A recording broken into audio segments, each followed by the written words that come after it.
కందుకూరులో TDP కార్యాలయంలో MLA Inturi Nageswararao media సమావేశంలో ప్రతిపక్ష పార్టీ చేస్తున్న తప్పుడు ప్రచారాలను తిప్పికొట్టేలా సమాధానం చెప్పారు.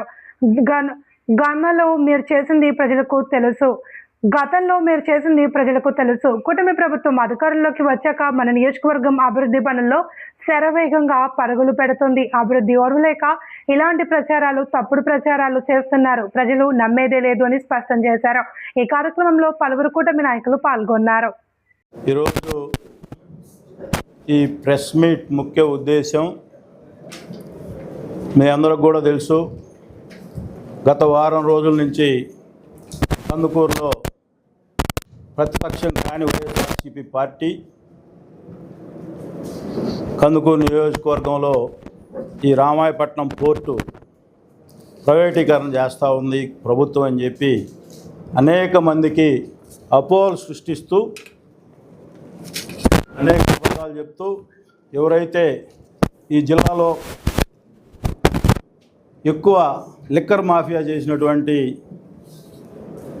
కాకాని గోవర్ధన్ రెడ్డి గారు, అలాగే కావలి మాజీ శాసనసభ్యులు ప్రతాప్ కుమార్ రెడ్డి గారు రామాయపట్నం పోర్టుని ముట్టడిస్తాం, మా ప్రభుత్వంలో 90% పనులైనాయి అని చెప్పి ప్రజలను తప్పుదోవ పట్టించే కార్యక్రమం చేస్తామన్నారు. దానికి నిన్న గౌరవ ఈ రాష్ట్ర పోర్టులు రోడ్లు భవనాల శాఖ మంత్రులు బీసీ జనార్దన్ రెడ్డి గారు, అలాగే సెక్రటరీ గారు కృష్ణబాబు గారు దీని గురించి ప్రజలకు చెప్పాల్సిన కార్యక్రమం కూడా నేను చేశారు. మీరు అందరూ కూడా చూశారు. నేను ఈ సందర్భంగా మీ అందరికి కూడా తెలియజేస్తా ఉన్నా, పత్రికా సోదరులందరూ కూడా, మీరు కూడా అన్ని విషయాలు తెలిసిన వాళ్ళు కాబట్టి ఈ నియోజకవర్గ ప్రజలకి మనం ఈ ప్రభుత్వం ఏదైతే చేయబోతా ఉందో ప్రజలకు చెప్పాల్సిన అవసరం మనందరి మీద ఉందని చెప్పి ఈ సందర్భంగా మీకు తెలియజేస్తా ఉన్నా. దానిలో ముఖ్యంగా ఈ రామాయపట్నం పోర్టు రాబోయే రోజుల్లో ఒక పెద్ద 19th బెర్త్తో ఒక భారీ పోర్టు కాబోతూ ఉంది. ఆ రోజు రాష్ట్ర ముఖ్యమంత్రి చంద్రబాబు నాయుడు గారు ఈ రామాయపట్నం పోర్టును మేజర్ పోర్టు చేస్తే దాన్ని మైనర్ పోర్టు చేసిన ఘనత కూడా ఎవరిదో మీ అందరికి కూడా తెలిసిన విషయం. ఈరోజు ప్రభుత్వం కాడ ఉండే పెట్టుబడులు మీ అందరికి కూడా తెలుసు. ప్రభుత్వం దగ్గర ఉండే పరిస్థితులు, ఆర్థిక పరిస్థితులు మీ అందరికి కూడా తెలుసు. 5,000 కోట్లతో 4 బెర్తలు అవుతూ ఉంటే టోటల్ 19 బెర్తలు కావాలంటే సుమారు 20,000 కోట్ల రూపాయలు ఖర్చు అవుతుంది. దీన్ని పీపీపీ మోడులో తీసుకెళ్ళి ఓన్లీ ఓఎన్ఎం వరకే ప్రైవేట్ సంస్థకి ఇస్తే, అది కూడా గ్లోబల్ బిడ్ మీ అందరూ కూడా తెలుసుకోవాల్సిన అవసరం. ఈ రాష్ట్రంలో ఉండే అవినీతి డబ్బు ఉండే వైఎస్ఆర్సీపీ పార్టీ కూడా ఆ గ్లోబల్ టెండర్లో పాల్గొనవచ్చని చెప్పి ఈ సందర్భంగా తెలియజేస్తూ ఉన్నా. మన అందరం కూడా ఈరోజు ఉన్న పరిస్థితుల్లో 20,000 కోట్లు ఇంకా 15,000 కోట్లు పెట్టుబడి పెట్టాలి, 20 సంవత్సరాల్లో దాన్ని కంప్లీట్ చేయాలనే ఆలోచనతో ఈ ప్రాంతం అంతా కూడా అభివృద్ధి చెందుద్ది. 20 బెర్తలు వచ్చిన తర్వాత ఈ పోర్టు ఏ విధంగా అభివృద్ధి చెందుతుందో మనందరం కూడా ఒకసారి ఆలోచించాల్సిన అవసరం ఉంది. ఈరోజు రాష్ట్ర ప్రభుత్వం 12% వాటా పెట్టుకొని ఎక్కడా కూడా భూములు ఓన్లీ లీజే ఇచ్చింది, కానీ ఎక్కడా కూడా సముద్రంలోని వాటా హక్కులు కానీ ఎక్కడా కూడా ప్రభుత్వం కంట్రోల్లోనే ఉన్నాయి. ఓన్లీ పోయిన మెయింటెనెన్సే 50 సంవత్సరాలకి ఈరోజు టెండర్లు పిలుస్తూ ఉన్నారు. 12% ప్రభుత్వం దగ్గరే పెట్టుకొని మినిమం గ్యారంటీ ఫర్ ఇయర్ ఈ సంవత్సరం నుంచే 10 కోట్లు వాళ్ళ వ్యాపారం చేసినా చేయకపోయినా ప్రభుత్వానికి 10 కోట్ల రూపాయలు, ఇక్కడి నుంచి లాస్ట్కి వచ్చేసరికి 150 కోట్ల రూపాయలు, అంటే ప్రతి సంవత్సరం కూడా 1% పెరుగుతా లాస్ట్ చివరికి వచ్చేసరికి 150 కోట్లు ఫర్ ఇయర్ ప్రభుత్వానికి వచ్చే పరిస్థితి.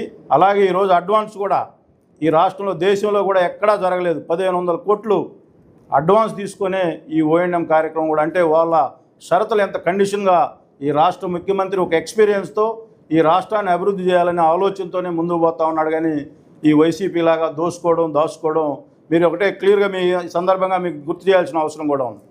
గంగవరం పోర్టులో ప్రభుత్వానికి ఉన్న వాటా 2020-21లో ఎవరు అమ్మారో ఈ రాష్ట్రంలో ఉన్న వైసీపీ నాయకులు చెప్పాలి. ఫస్ట్ ఈ రాష్ట్ర ప్రభుత్వం చాలా క్లియర్గా ఓఎన్ఎం మెయింటెనెన్సే ఈరోజు గ్లోబల్ టెండర్లు, అది కూడా ఎవరికి ఇష్టం ఉన్నా ఈరోజు గవర్నమెంట్ షరతులు పెట్టింది 12% అని. రేపు ఎవరైనా 20% ఇస్తే శుభ్రంగా 20%, ఎవరికి ఎక్కువ ఇస్తే వాళ్ళకి ఇచ్చే పరిస్థితి. ఈరోజు 10 కోట్ల మినిమం ఇన్కమ్ కూడా పెట్టింది.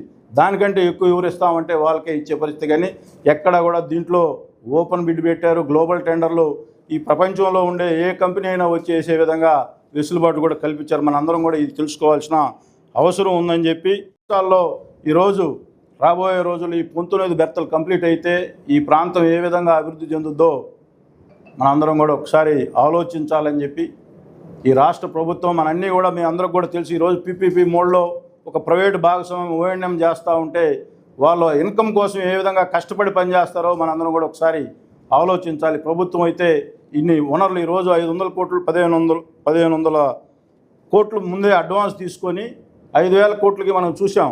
ఇన్ని రోజు నుంచి ఈ రోజు దాకా పని జరుగుతూనే ఉందంటే గవర్నమెంట్లో ఉండే ఆర్థిక పరిస్థితులను బట్టి లేట్ అవుతుంది. కాబట్టి ఓఎన్ఎం ఇస్తే తప్పనిసరిగా వాళ్ళు వ్యాపారాన్ని పెంచి మనకు కూడా దాంట్లో వాటా షేర్ గవర్నమెంట్ కూడా వస్తుంది. కాబట్టి గౌరవ ముఖ్యమంత్రి గారు ఈ ఆలోచనతో ముందుకు పోతూ ఉన్నారు. మీరు అందరూ కూడా ఈ ప్రతిపక్ష పార్టీలు నేను ఒకటే సూటిగా అడుగుతున్నా, మీలాగా పోర్టులు అమ్మే ఆలోచన ఈ ప్రభుత్వానికి లేదు. గంగవరం పోర్టు ఎందుకు అమ్మారో ఈ రామాయపట్నం ముట్టడనే వాళ్ళు ఫస్ట్ దానికి సమాధానం చెప్పాల్సిన అవసరం వాళ్ళ మీద ఉందని చెప్పి ఈ సందర్భంగా తెలియజేసుకుంటూ మీరందరూ కూడా ఈరోజు అలాగే మీరు ఈ 19 బెర్తలు కంప్లీట్ అయిన తర్వాత అక్కడ 850 ఎకరాలు ఉంది, దాన్ని కూడా ఓన్లీ లీజుకే ఇస్తూ ఉన్నారు. అనేక పరిశ్రమలు రాబోతూ ఉన్నాయి. ఏ పరిశ్రమలు వచ్చినా కూడా ఈ ప్రాంత యువతకే ప్రాధాన్యత వస్తుందని చెప్పి అలాగే మీరందరూ చివరిగా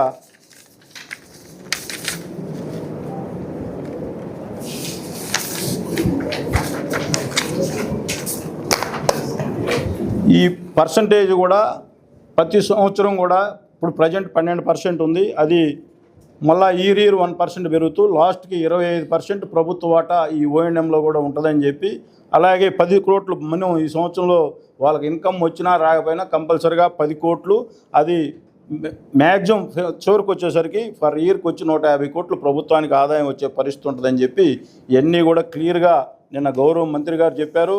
అలాగే నిన్న గౌరవ సెక్రటరీ గారు కూడా చెప్పారు. మీ అందరూ కూడా చూడాల్సిన అవసరం అంత ఉందని చెప్పి ఈ సందర్భంగా మీ అందరూ కూడా పత్రికా సోదరులు కూడా ఈ ప్రాంతంలో మీ అందరూ కూడా భాగస్వాములు కాబట్టి ఈ ప్రాంత అభివృద్ధికి ఎలాంటి ఆటంకం వచ్చినా కూడా ఇక్కడ ఎవరూ కూడా ఖాళీగా కూర్చోం.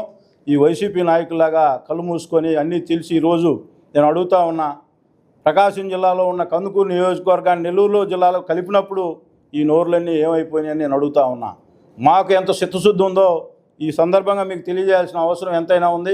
మేము ఆ రోజు ఎలక్షన్లో ఏదైతే చెప్పామో ప్రకాశం జిల్లాలో ఈ కందుకూరు నియోజకవర్గం ఉండాలని చెప్పాం, చూపించాం. తప్పకుండా ఏదైతే మా చంద్రబాబు నాయుడు, మా ముఖ్యమంత్రి చంద్రబాబు నాయుడు గారు కానీ, మా యువ నాయకులు లోకేష్ బాబు గారు కానీ, మా ఉప ముఖ్యమంత్రి పవన్ కళ్యాణ్ గారు కానీ, అలాగే బీజేపీ పార్టీ నాయకులు కానీ ఈ రాష్ట్రానికి ఏ చిన్న నష్టం జరిగినా కూడా చూస్తూ ఊరుకుంటారని చెప్పి ఈ సందర్భంగా మీకు తెలియజేస్తూ ఉన్నాం. అలాగే ఈరోజు ఈ వైఎస్ఆర్సీపీ పార్టీ రోజుకొక డ్రామాలు తీసుకొని వస్తూ ఉంది. మీరు అందరూ కూడా చూస్తూ ఉన్నారు. ఈ రాష్ట్రంలో ఇరిగేషన్ శాఖని విధ్వంసం చేసి రాష్ట్రంలో ఎక్కడా కూడా పోలవరంలో ఆ రోజు ఎటువంటి పరిస్థితులు ఉన్నాయో మీరు అందరూ కూడా చూశారు. వెలుగొండలో నీళ్లు ఇవ్వకుండానే రేత్రిపాటు సినిమా సెట్టింగ్లు వేసి జాతికి అంకితం చేస్తానని చెప్పి అబద్ధాలు చెప్పారు. అలాగే ఈరోజు మళ్ళా కొత్త డ్రామా వేసి రాయలసీమ లిఫ్ట్ ఇరిగేషన్ స్కీమ్ అని చెప్పి నెల్లూరు జిల్లాలో మీటింగ్ పెట్టిన నాయకులు నేను సూటిగా అడుగుతా ఉన్నా. అదే రాయలసీమలో మీ జిల్లాలోనే మీకు రాయలసీమ లిఫ్ట్ ఇరిగేషన్ గురించి మాట్లాడే ముందు అన్నమయ్య జలాశయం మట్టి కొట్టుకొని పోయి కొంతమంది చనిపోతే మీ ప్రభుత్వంలో 5 సంవత్సరాల్లో కనీసం తట్టడం మట్టి కూడా వేయని చేత కానీ రాయలసీమ ద్రోవులు మీరు మళ్ళా ఈరోజు వచ్చి ఇక్కడ మేము రాయలసీమ లిఫ్ట్ ఇరిగేషన్ పెడితే ఈ రాయలసీమ అంతా ఈరోజు గౌరవ ముఖ్యమంత్రి గారు హార్టికల్చర్ హబ్ రాయలసీమని ఏ విధంగా ముందుకు తీసుకొని పోతా ఉన్నాడో రేపు రాయలసీమలో ఆల్రెడీ హార్టికల్చర్ హబ్లో మన నియోజకవర్గం కూడా చేర్చినందుకు గౌరవ ముఖ్యమంత్రి గారికి ఈ నియోజకవర్గ ప్రజల తరఫున హృదయపూర్వక ధన్యవాదాలు తెలియజేసుకుంటాం. మనం నెల్లూరు జిల్లాలో ఉండుంటే ఈరోజు అలా మన రాయలసీమ ప్రాంతానికి వచ్చే హార్టికల్చర్ హబ్లో కూడా మనం మిగిలిపోయే వాళ్ళం. అదృష్టవశాత్తు గౌరవ ముఖ్యమంత్రి గారు మొన్ననే కలిపినా కూడా ఈ కందుకూరు ప్రజల పట్ల ఆయనకున్న ప్రేమని మళ్ళా ఈ హార్టికల్చర్ హబ్లో కూడా కందుకూరు నియోజకవర్గాన్ని చేర్చారంటే ఈ ప్రభుత్వానికి ఈ నియోజకవర్గం పట్ల ఎంత చిత్తశుద్ధి ఉందో మీరు అందరూ కూడా ఒకసారి ఆలోచించాల్సిన అవసరం ఎంతైనా ఉంది. ఈరోజు డెవలప్మెంట్ కానీ ఏ విధంగా జరుగుతూ ఉందో మీరు అందరూ కూడా గత ప్రభుత్వంలో సినిమా సెట్టింగ్లు వేసి నీళ్లు విడుదల చేస్తామంటే తెల్లారి పొద్దున ఉదయానికి పోతే ఎక్కడ కాలువలో నీళ్లు లేని పరిస్థితి అన్నీ కూడా ఈ రాష్ట్ర ప్రజలన్నీ గమనించారు. ఈ ప్రకాశం జిల్లాలో ఉన్న నియోజకవర్గాలను అందరూ కూడా గమనించే మిమ్మల్ని ఏ పరిస్థితుల్లో కూర్చోబెట్టారో మీరు ఒకసారి ఆలోచించాలి. మన ప్రాంతంలోనే ఉన్న గుండ్లకమ్మ గేటు కొట్టుకోకపోతే 5 సంవత్సరాల్లో గేటు పెట్టని చేతగాని ప్రభుత్వం గత ప్రభుత్వం అయితే, ఈ ప్రభుత్వం వచ్చిన తర్వాత దాన్ని ఇమీడియట్లుగా క్లియర్ చేసిన పరిస్థితి ఇవన్నీ కూడా మీరందరూ కూడా గమనించాలని చెప్పి ఈ సందర్భంగా తెలియజేసుకుంటూ, మీరందరూ కూడా నిన్న రాయలసీమ ఏదైతే ఈ లిఫ్ట్ ఇరిగేషన్ స్కీమ్ గురించి మాట్లాడుతూ ఉంటే స్వయాన వైఎస్ఆర్సీపీ ఎమ్మెల్యే విశ్వేశ్వరరెడ్డి గారు గత ప్రభుత్వంలో రాయలసీమ ఏ విధంగా అన్యాయానికి గురైంది, ఈ ప్రభుత్వం వచ్చిన తర్వాత రాయలసీమను ఏ విధంగా రాష్ట్ర ముఖ్యమంత్రి ఈరోజు మీరందరూ కూడా చూశారు, మన కర్నూలులో కూడా ఆ గోల్డ్ మైన్ కూడా ఓపెన్ చేశారు. ఈరోజు అనేక అభివృద్ధి కార్యక్రమాలు రాయలసీమలో ఈరోజు సోలార్ పవర్ ఎన్ని యూనిట్లు వస్తూ ఉన్నాయో ఒకసారి అక్కడ పోయి చూస్తే ఈ వైసీపీ నాయకులకు తెలుసుద్దని చెప్పి ఈ జనాలను ఎదురులేస్తే ఏదో ఒక విధంగా ఈ రాష్ట్రంలో విధ్వంసాలు సృష్టించాలి, ఈ రాష్ట్రంలో కులాల మధ్య గొడవలు సృష్టించాలి, లేకపోతే ప్రాంతాల మధ్య విద్వేషాలు సృష్టించాలి. ఇవన్నిట్లో భాగమే. అదే అంటే నిద్రలేసి మీరు అందరూ కూడా ఒకసారి గమనించాలి. ఈ రాష్ట్రంలో ఎవరూ పెట్టుబడి పెట్టకూడదు. ఈ రాష్ట్రంలో మీరు అందరూ కూడా గమనించాల్సిన అవసరం మావిగన్ అనే దాంట్లో కూడా కుట్ర ఉందని చెప్పి ఈ సందర్భంగా మన రాష్ట్ర ప్రజలందరూ, విఘ్నులైన ప్రజలందరూ కూడా గుర్తించాలి. రాజధానిలో ఈరోజు బ్రహ్మాండమైన హాస్పిటాలిటీలు, హోటల్స్ కానీ అనేక సంస్థలు వచ్చి ఈరోజు రాజధానిలో పెట్టుబడులు పెట్టి బిల్డింగ్లు కడతా ఉంటే రాబోయే రోజుల్లో నేను వస్తే మళ్ళా దీన్ని విధ్వంసం చేస్తానని చెప్పి ఇండికేషన్ ఇస్తూ ఉన్నాడంటే ఒక ప్రతిపక్ష నాయకుడిగా కాకుండా ఈరోజు మాజీ ముఖ్యమంత్రి అయ్యి ఒక హోదాలో ఉండాల్సిన పద్ధతి ప్రకారంగా మాట్లాడాల్సిన అవసరం ఉండి కూడా ఈరోజు మతి తప్పి ఏ విధంగా మాట్లాడుతూ ఉండంటే ఈ రాష్ట్రానికి పెట్టుబడులు రాకూడదు, ఈ రాష్ట్రం అభివృద్ధి చెందకూడదు, ఈ రాష్ట్రంలో యువతకు ఉపాధి అవకాశాలు కల్పించకూడదు, రాకుండా ఉంటే రేపు మళ్ళా మా సాయం వస్తారని అనుకుంటా ఉన్నాడు.